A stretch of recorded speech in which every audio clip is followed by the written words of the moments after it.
chaos, uncertainty, anxiety. Why not curiosity? Why not mystery?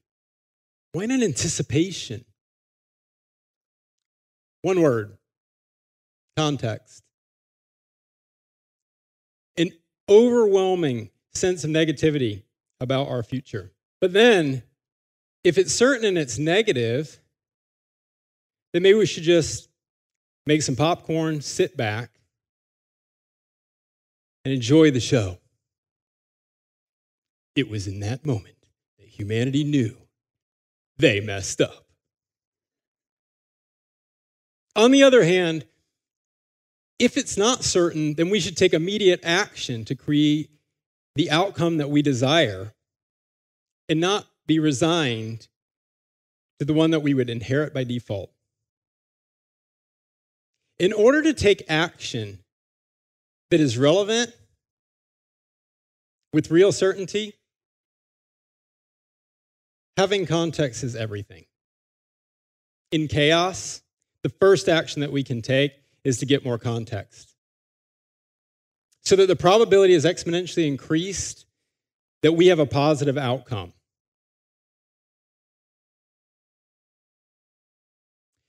Everywhere I go, I find that people are passionate about educational credibility and about social stability.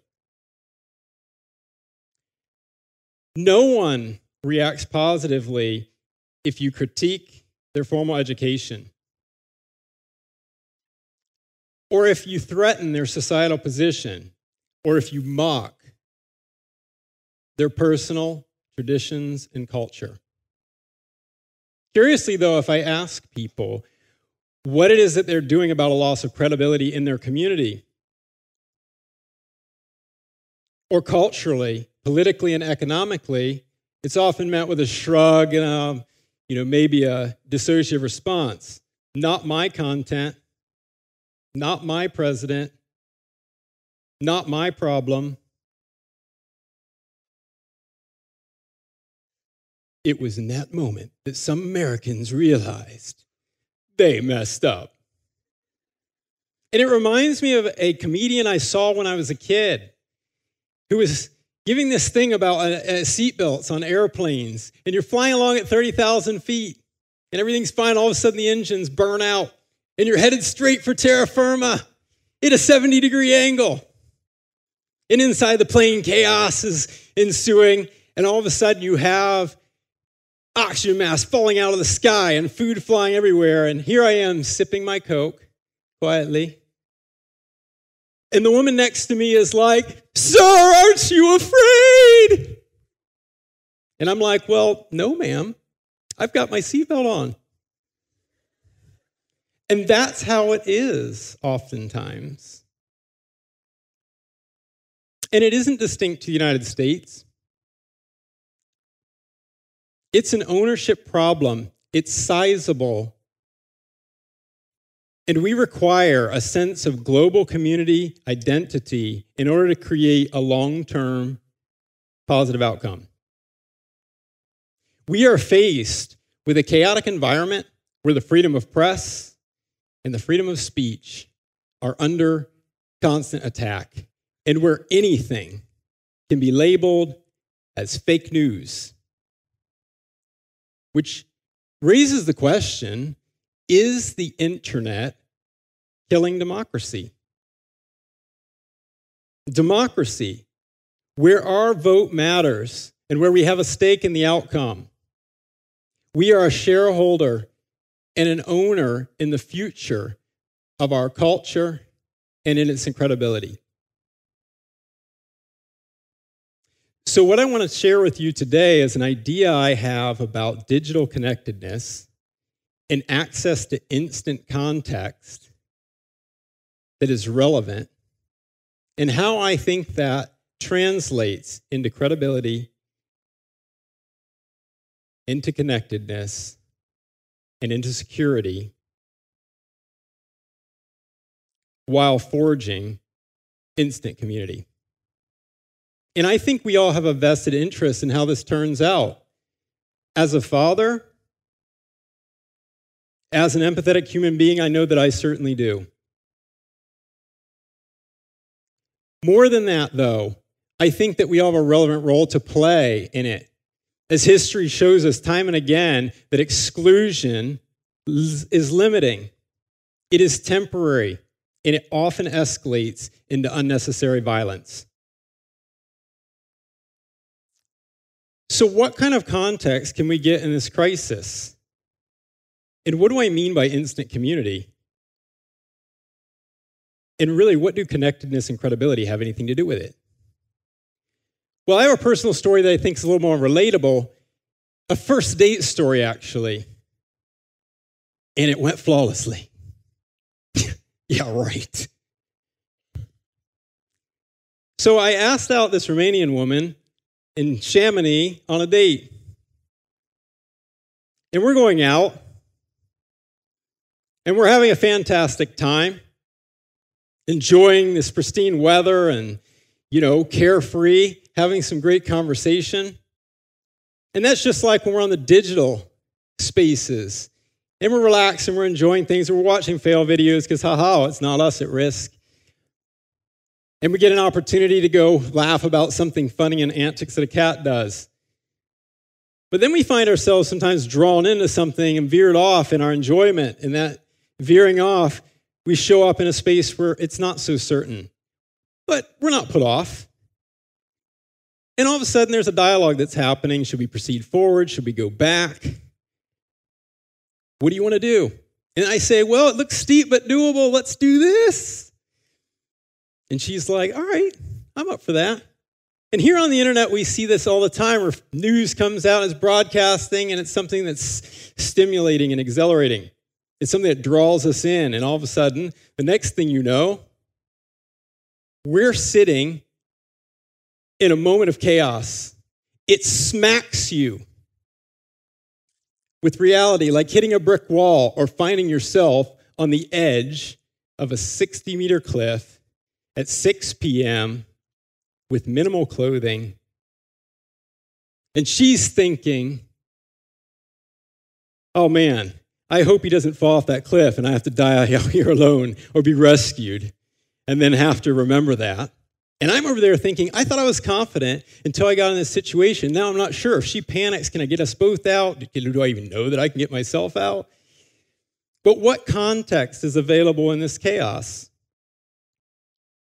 We have a GPS watch and 3 smartphones between us. And what that gave us access to was instant contact with expertise in the area that could tell us, without us being able to visually see it, that there was a cliff ahead and that they could send in some rescue. And we should stay put, dig in, and get ready. What would that be like to find that online if you were in chaos? Ta-da, Google. Wait, I'm feeling lucky? Yeah, no thanks. I want some more credibility than that. Google is great at what it does, which is indexing the web. It's great at providing you content that is popular, and its customer is advertisers. So they want you to buy something. That's sensationally driven. That's like going and seeing a psychic and trying to get something credible. They produce a lot of content. But if you expect it to produce something that you can rely and base your life on, good luck.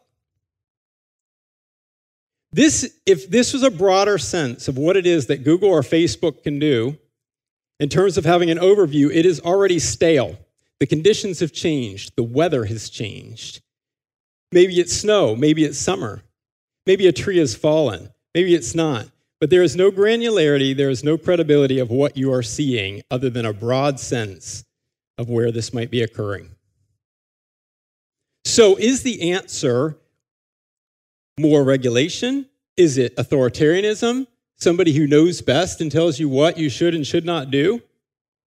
Because people react interestingly when they are in a crisis and panicking.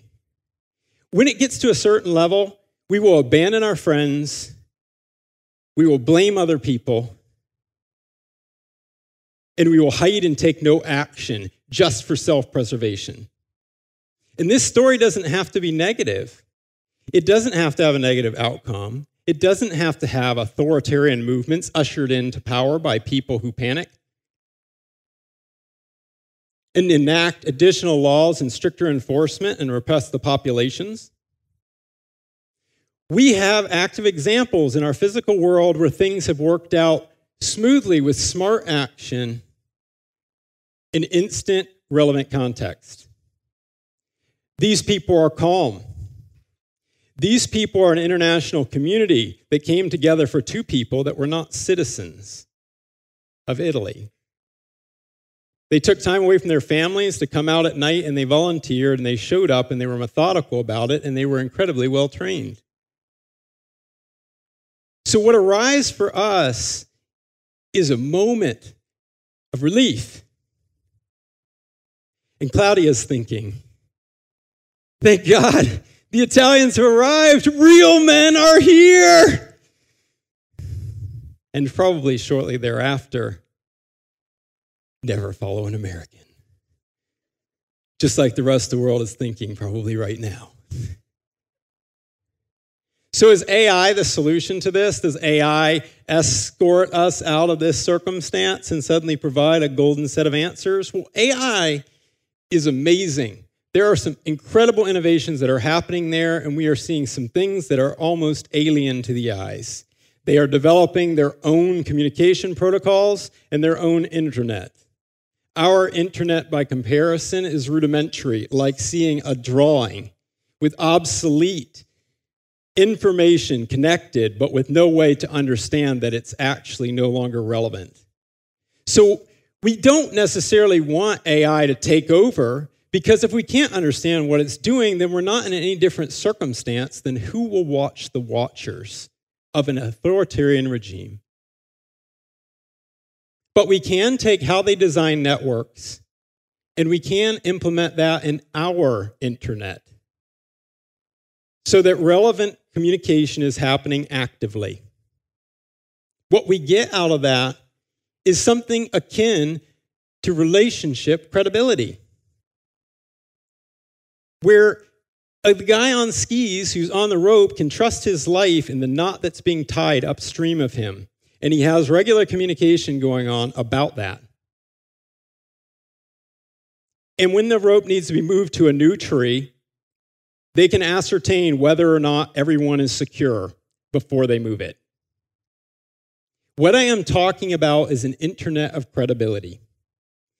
I am talking about a positive story of the human spirit coming together and innovating and creating infrastructure that we can rely on. We have the Internet of Things, where we have the convenience of being able to instantly turn down the temperature from our bed, to be able to go dim the lights for a romantic moment without stepping away from the couch, to ask Alexa or Google if they can get us something drop shipped for the morning. This is massive convenience. It's incredibly personally comfortable. And yet what we're lacking is the ability to have access to emotional and mental comfort in times of crisis and in times of need. So what I'm talking about is an infrastructure wherein when you look at the article, it is actively talking to the things that it's derived from so that we have relevant context on if the original author of that material changed their mind. If our community has vetted something downstream or upstream of the information you're actively viewing, and what relationship you may have to contributing to that. That is active communication happening in the circumstance with instant context. And what you get is instant community, global community, people that have worked together and hit a challenge and overcome it. And it's life-changing. It is bonding. And what you can get through that is access to the ability to build to greater heights on the shoulders of further innovation, climb higher mountains in a deeper sense of connection. What I'm talking about is a wonderful future that delivers on the original promise of the internet to make us smarter, to bring us closer together, and to replace ignorance and fear with understanding and wisdom. So, is the internet going to kill democracy? Well, no, as long as people don't suddenly all decide to stampede and panic, searching here and there, because democracy requires an educated electorate. And the education is based on reliable and credible information over time. And what we have seen in our communities and what we can take stock in a time of crisis is that the history of humanity in solving problems and generating great technology that we can rely on, such as GPS, to know that we can get somewhere without even questioning it, is that we have that opportunity here. And what I got and what Claudia got on the edge of that cliff was an opportunity at something broader and more expansive than what we understood in the moment that we were on the cliff's edge. Now, I'm not an Italian, but hey, you can't have everything be perfect. Thank you for listening to me, and thank you for taking the time to come out.